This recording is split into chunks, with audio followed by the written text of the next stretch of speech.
Lecture 7, December 6, 1960. You will recall that last time I read out a passage from the beginning of Being and Time and undertook to interpret it for you. I hope I was able to show you how the text already assumed that priority of being with respect to beings that could properly be a result only of an analysis such as that provided by fundamental ontology. So I think we are now in a position to approach the problem that I already identified fairly early on in these lectures, one as the really crucial one in the context of contemporary ontology, namely the problem of so-called ontological difference, and to get a much clearer view of its implications than we were able to do before.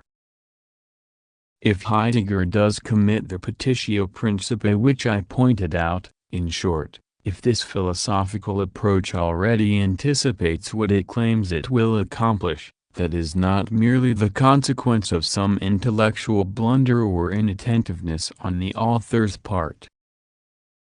Rather, as in all such logical configurations in philosophy, this reflects a certain need or compulsion rooted in the matter itself. For ontology in the emphatic sense, namely a doctrine of being as such, is impossible unless we can show that being, whatever we may understand by this, is independent of any beings, or is what is prior to any beings, to use the language of being and time. I should also point out that such a linguistically unattractive expression as the one I have just used - what is prior, or vorganic, is not simply the result of an arbitrary decision. On the contrary, the violence that is done to language in such cases reveals something of the aporia of the matter itself. For temporal modes of speech must be avoided here since intratemporal relations belong to the domain of beings, and the priority of being with respect to beings is not meant to be understood as the earlier rather than the later - although Heidegger's philosophy does change somewhat in this regard, and at least hardly excludes these suggestions and overtones of temporal priority as rigorously as we might have expected in terms of the argument itself. On the other hand, this priority, or, we could say, this a priority, of being with regard to beings is not to be taken as a merely logical one, as this is usually understood in philosophy. For we are not supposed to be talking about logical or conceptual necessities here but rather about what precedes them, about what can only be expressed precisely as being. And this difficulty, the problem that the priority of being is supposed to be neither temporal nor logical but ontological in character, without its being clear what we are actually to understand by that, is precisely what compels recourse to such linguistic formulations as vorganigkeit. I believe this is really one of the cardinal points for the entire philosophy of being, for a doctrine of being is only possible if the priority of being with respect to beings can itself conclusively be shown.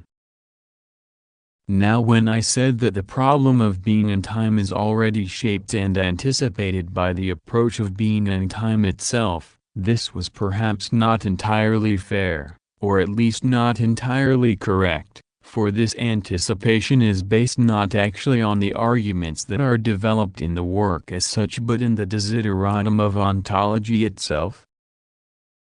To inquire into any ontology as the doctrine of being already implies the priority of being with respect to beings, for no such doctrine of being is pyro tau eta phi iota lambda omicron sigma omicron phi alpha, prot philosophia, as a philosophy that precedes and bears everything else, would otherwise be possible. If even the barest hint of a particular being, if any determinate being whatsoever, is allowed into this sphere of being, as a necessary condition of the latter, then we have effectively conceded what is anathema to this philosophy. for it would make the doctrine of being itself dependent in a certain way upon beings, and thus upon something particular that is temporal and spatial in character, thereby impugning the very priority of the structure of being which for its part constitutes the claim of ontology as such. Thus ontology is bound, by definition, to teach the priority of being with respect to beings. And, given this necessary relationship, the point of any criticism of a developed ontology cannot be that of altering certain ontological features or trying to replace them with different ones. Rather, the point of such criticism in my eyes, a criticism which would investigate the construction of ontology in immanent terms, already invariably involves, even where the smallest details of argumentation are concerned, the question regarding the possibility of ontology as such. Any incoherencies, confusions, or mistaken lines of thought which may arise in particular instances here can only be referred back to the possibility of this discipline itself, instead of attempting to correct them in some way, for the immeasurable and overweening ambition of such a philosophy of being inevitably regards whatever challenges the very concept of being in its purity as an intolerable attack upon itself and must repudiate this in principle. Now it is a remarkable thing that this overweening claim for the priority of being with respect to beings, and which certainly accounts for the distinctive atmosphere of ontology at least in its most influential contemporary form, is something that ontological philosophy has inherited from phenomenology, although its inner consistency has allowed this philosophy to go far beyond what Husserl accomplished. I have already pointed out too that all of these philosophies are really heirs to Plato rather than to Aristotle, even though it is actually Aristotle who talks much more about being, while Plato speaks more about the idea or the paradigm of things. And we have now come to the point where you can most clearly recognize the inherent Platonism of the philosophy of being. I am referring to what is known as the problem of chi omega rho iota sigma mu sigma, charismos, or separation, in Plato, and which returns in Husserl when he speaks about the abyss of meaning. 3. About the utterly unbridgeable difference between the domain of essences on the one hand and that of facts on the other. Now I am sure all of you, or at least many of you, will know that Heidegger's teacher Husserl, in his later period, composed a text, or actually presented a series of lectures, that was subsequently published under the title of Cartesian Meditations, or in the original French edition as Méditations Cartésiennes. 4. And this serves really well to capture the thematic 5 we are talking about here, namely a certain return to the kind of fundamental reflections on the first principles of philosophy that form the substance of the seminal text by Descartes. 6. The difference between the Husserlian and Cartesian conception here will give you an extremely clear idea of the infinite expansion of chi omega rho iota sigma mu sigma, charismos, which has since emerged, namely of the gulf between essence and idea on one side and the domain of beings on the other. You all know that the Cartesian philosophy was dualistic in character. And this very dualism has often been taken as a key to basic problems connected with modern thought in its entirety, the dualism between res extensa and res cogitans, between extended substance and thinking substance, between things and space and the conscious subject. Now there is certainly a charismos in Descartes, and it has frequently and convincingly been shown that the overcoming of the gulf or dualism in question was only possible through the most artificial and somewhat grotesque Baroque expedients such as the influxus physicus. 7. Namely the special influence of one substance on the other by means of the pineal gland. The degree to which this rigid Cartesianism, in spite of the rather scholastic theological solution that Descartes imagined he was able to maintain, was still regarded as the crucial question can readily be seen from the history of post-Cartesian rationalism that we all know. For right up until Kant, the rationalist tradition was nothing but a series of different attempts to mediate between these rigidly and immediately opposed spheres or principles, between the reified sphere of real spatio-temporal being and the sphere of thought itself, or the sphere of pure subjectivity. I do not think I need to recount these various attempts at mediation in any detail here.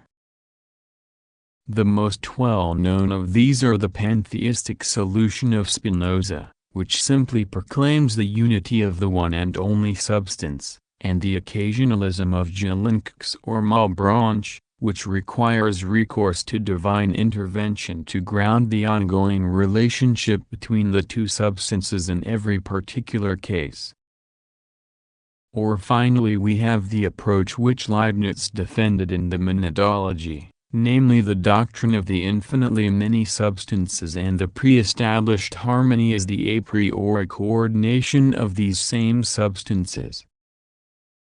Now if you really think about all these approaches, you can see that what phenomenology has contributed here is an infinite intensification or radicalization of the claims of res cogitans in relation to res extensa, or, in other words, not so much a mediation between the two as a deepening of the rupture between them. And one of the central motivations here is that the consciousness which Descartes and his successors, including Kant, opposed to everything else as an essentially intellectual principle, insofar as it unfolds in time and belongs to individual consciousness, becomes drawn into the sphere of facticity and factuality. What is more, as factical consciousness, as concrete, empirical and singular human consciousness, we can only be conceived as bound to particular spatio-temporal persons. Thus what in Descartes is still ingenuously described as res cogitans, as something removed from the arbitrary and contingent character of the merely factical, now in a sense finds itself firmly attached to, and made dependent upon, that same empirical reality which according to these idealist and rationalist philosophies is supposed to be constituted by pure mind in the first place. We can say that an enormous part of what is described as subjectivity, or as the transcendental sphere in Kant, is to some extent swallowed up in the course of Husserl's logical reflections by that which merely is, by mere spatio-temporal existence, and that it thus forfeits something of its essential character as pure thought. We could say that all that remains of subjectivity, something already implicit in Kant's doctrine of reason qua logical faculty and quite explicit in Husserl, is just that which is entirely abstract and indeterminate, namely the objective regularity of thought itself.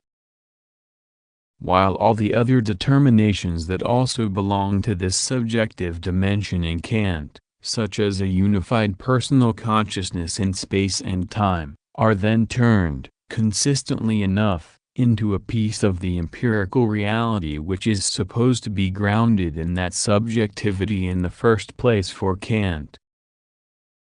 Thus you arrive at a rather paradoxical point here, a point of umslag or reversion, to which I particularly wish to draw your attention, since to some extent I believe it offers an illustration of the distinctive objectivity which gets ascribed to being in ontological philosophy.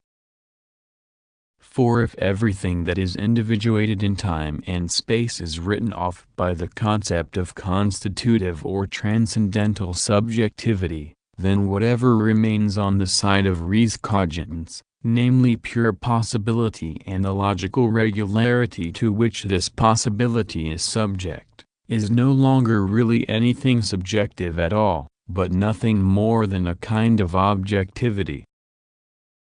The subject finds itself so reduced, so divested of all those aspects and features through which it becomes an I, through which we can give any rational meaning whatsoever to the word I, that it eventually forfeits its I-hood altogether and becomes an objectivity at the second level. And it is only because it has been made into just such an objectivity that it can take on that exaggerated purity which allegedly allows it to furnish a priori or, with Heidegger, ontological structures. In his later period Husserl struggled to overcome the difficulty involved in the idea of pure essence as a pure thought from which any actual process of thinking has been removed by recourse to the doctrine of the eidos ego. 8. Thus he now attempted to bring transcendental subjectivity, or the constitutive subjectivity of idealist thought, into specific relationship with the realm of pure essence, albeit by means of a highly elaborate philosophical construction. And his motivation is understandable here, for so much of the transcendental in Kant is actually bound up with the realm of factual existence, and the primacy of thought itself is also threatened if every trace of subjectivity is simply eliminated. But Husserl does not actually succeed in justifying this philosophical construction. I cannot undertake here to analyze precisely why he fails in this regard, but must simply, if you will forgive the professional gesture, draw your attention to the fact that I have already tried to develop a detailed argument to this effect in the final chapter of my book Metacritique of Epistemology.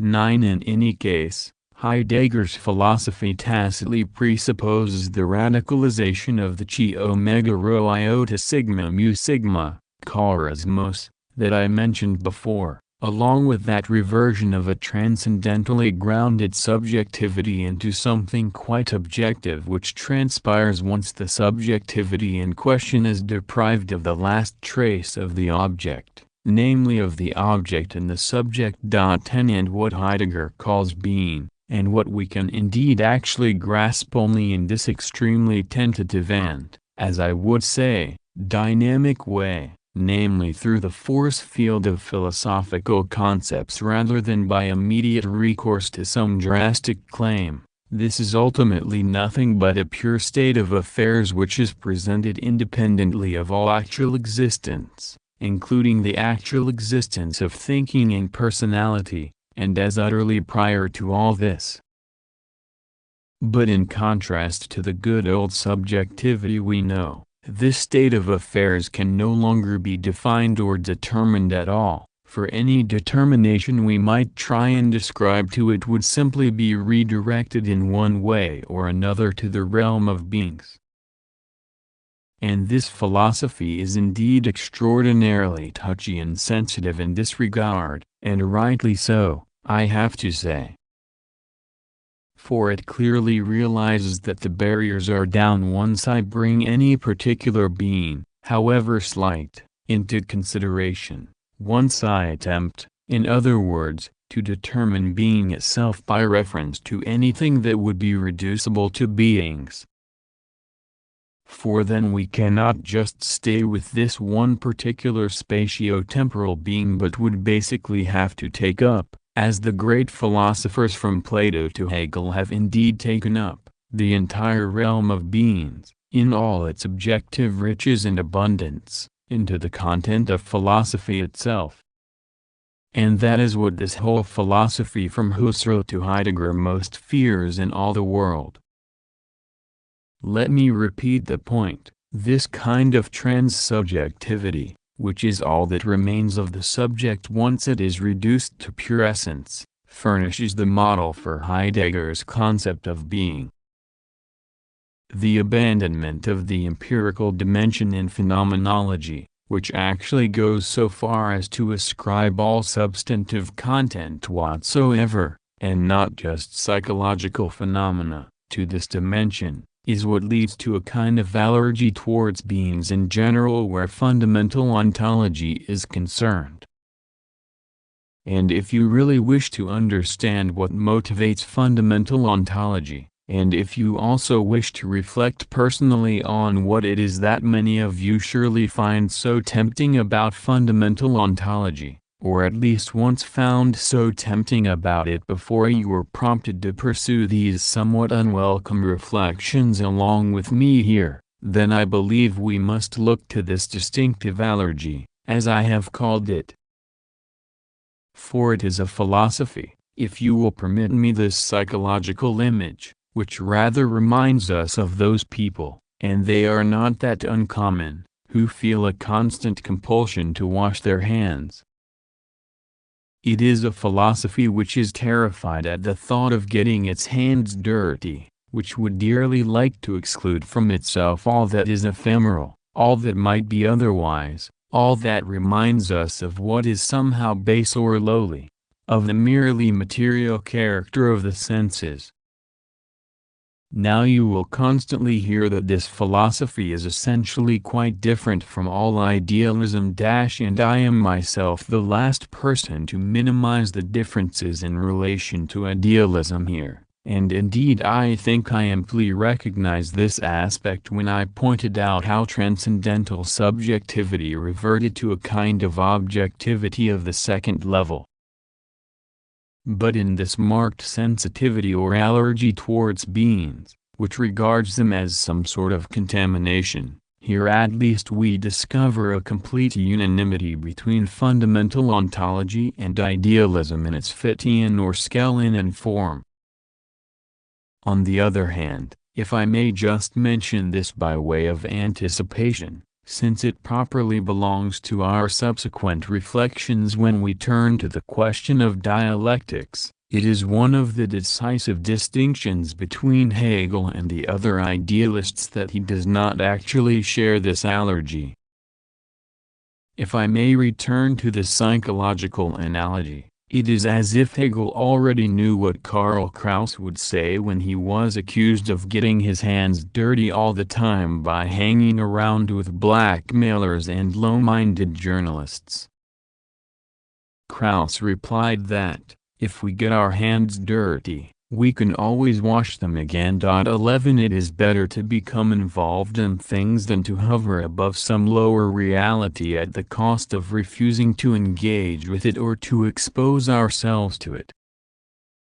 And something of the atmosphere which is evoked in these words of Karl Kraus can already be found in the Hegelian dialectic. This is exactly what is captured by the idea of Entäußerung, or self-exposure, of venturing out beyond the pure idea for the sake of its own realization. Now we could certainly engage in lengthy speculation about what has produced this allergy in the face of beings. I am assuming something here, though I wouldn't want you to write this straight down, for otherwise you will reproach me with showing my hand too early and with rushing all too precipitately into the midst of beings myself, whereas the actual transition to the domain of beings, or the demonstration of the necessity for such a transition, still lies before us. What I mean is that this peculiar allergy which pervades philosophy, but which has probably never been as acute as it is in these ontological philosophies, arises from the memory that our existence depends upon bodily labor and actually lives from such labor. But, in spite of this, up until very recent developments, bodily labor was itself looked down upon as something demeaning or even base. And anything that might recall this distinctive involvement on the part of labor with the level of mere being, with the merely natural, is repressed in the medium of thought.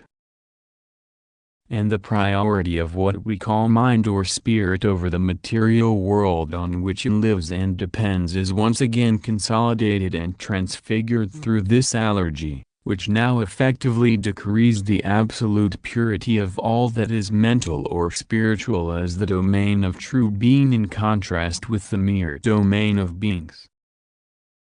For that ideal of purity on the part of being, which grounds the pathos or, as I would call it, the religious or theological aura of fundamental ontology, is something borrowed. And here I would ask you to take this thought in full seriousness and continue to think about it carefully. For it is the thought of a sphere of mind or spirit which fundamental ontology has allegedly left behind and already consigned to speculative metaphysics as a kind of intellectual aberration. Now there is something about this particular attitude that I would describe as mythical. 12 A certain fear lest the slightest hint of something beyond our own principle might already suffice to threaten or dislodge the entire authority or dominion of what we are, namely the authority of the mind as in group, if I may express this in sociological terms. Thus fundamental ontology relates to the domain of beings in like manner to the wicked stepmother in the story of Snow White. For while the queen is indeed the fairest one of all here, in her own immeasurable kingdom, somewhere else far away, beyond the mountains with the 7 dwarfs, there lives one who is fairer than she. 13 And this little thing proves unbearable for fundamental ontology, precisely because such thinking, in a kind of manic or even paranoid extremity, is driven again and again to expel any trace of anything that might recall the realm of beings, to eliminate anything of the kind and run the danger of becoming so abstract in the end that no such trace remains. At the same time I have no desire whatsoever to dismiss or belittle that aspect which largely accounts for the pathos and the passion of this philosophy. For there is indeed something right about the anxiety in question here, one which actually reveals the crux of this whole philosophy at this point.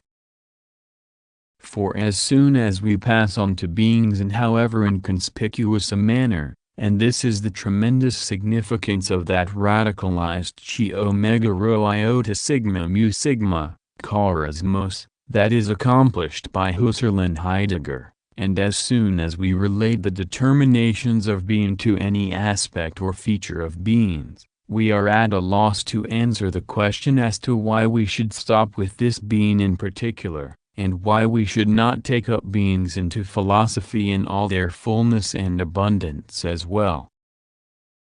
In other words, Snow White from beyond the mountains, unless she is done away with, can step into the carriage with her prince the very next day and enter into the city, while the stepmother can dance herself to death in red-hot shoes, or meet whatever pleasant fate mythology has decreed for such cases. And something of this feeling prevails in fundamental ontology.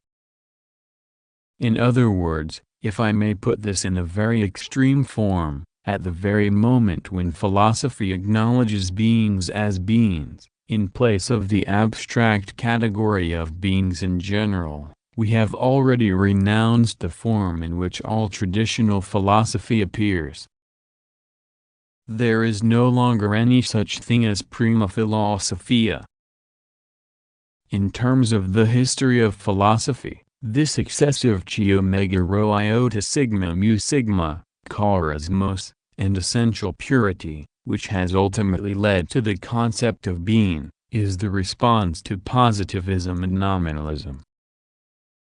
For positivism and nominalism alike, if I may put this in a rather exaggerated form, all that is left now is beings, while the concept has been dropped.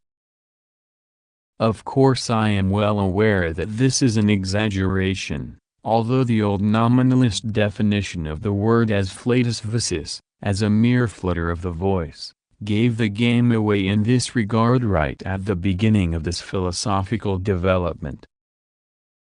For even nominalist and positivist philosophies, of course, cannot manage without concepts, and the fact that they cannot do so reveals both the impossibility of reducing concepts entirely to beings and that of reducing beings to being.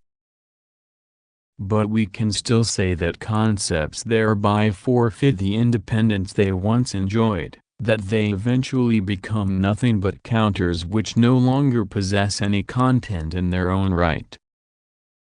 In this way they effectively become little more than pointers to specific cases of sensuous experience, to whatever actually happens to come along, although this is treated as redundant once it is cashed in and factual experience furnishes sufficient material to decide on the validity of concepts and judgments that simply appear to belong to the conceptual sphere. It is very important to realize here that this positivist development has proved tremendously influential, and indeed far more so than is really recognized in Germany and the general consciousness that prevails here. Nonetheless, I would suggest that this attitude will actually change soon enough. For this is all bound up with what people like to call the integration of the West. And in a very short time we shall see that positivism will spread and emerge triumphant in Germany as well, very much as it has already done in other Western European countries. But I simply make these remarks in passing here. I would be more than happy if my reflections could at least manage to throw some sand into the machine, although there will soon be far too many professors of analytic philosophy around for this to work for long. But, whatever happens in this regard, the attempt to preserve that which has been forgotten, that which has been suppressed by the tremendous power of positivism, namely the independence of conceptual thought itself, will be as isolated and neglected in a philosophy, such as Heidegger's, which fails to mediate thought with the domain of beings, as it is in positivism, which fails to mediate the domain of beings with thought. I believe it is really important for you to recognize, if you wish to do justice to the depth of reflection which drove Heidegger to adopt this approach, that this polemical emphasis upon the aspect of chi omicron rho iota sigma mu sigma, charismos, prevents the essential dimension of what was once called the mind from simply disappearing from view, but also isolates it at the same time. And this very isolation turns it into something immediate, and through this immediacy, I am tempted to say, once again into a kind of material stuff.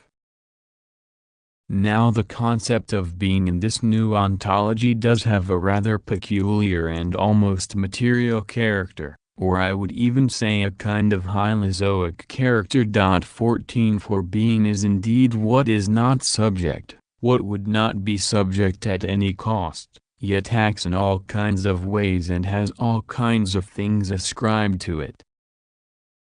Thus being is said to illuminate itself and unconceal itself, and God knows what else, in language that we usually apply only to a subject. And this whole structure of thought closely resembles the kind of archaic thinking which ascribes various activities or teleological tendencies of one sort or another to certain material substances precisely because such thinking has never isolated the concept of stuff as such. The psi epsilon delta omicron sigma, pseudos, or actual untruth of ontological philosophy is not that it maintains the independent aspect of conceptual thought with respect to what it subsumes. On the contrary, this philosophy is true precisely as a corrective, to use Kierkegaard's language, 15 in relation to positivist thought, and has rightly grasped something essential here. The psi epsilon delta omicron sigma, pseudos, consists in the way that this aspect or moment ceases to be a moment, that the necessary mediations are forgotten, and that the principle in question is itself turned into something immediate.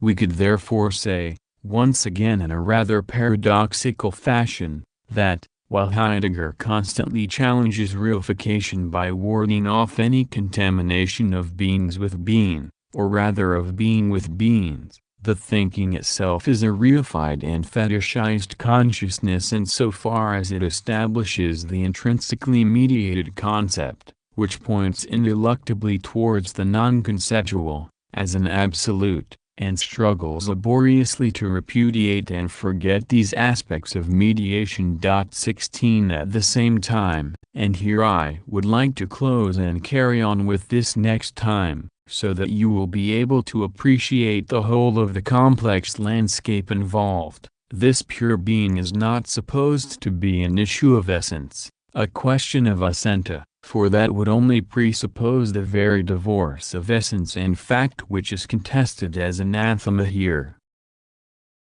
And the peculiar paradox which brings this philosophy to nothing lies in the way that being is supposedly neither a being nor an essence, but a third possibility beyond both. Yet if we were to describe it as such a third, we would roundly be told it is not that either, so that we can eventually come to no other conclusion than that it is indeed precisely nothing. Lecture 8.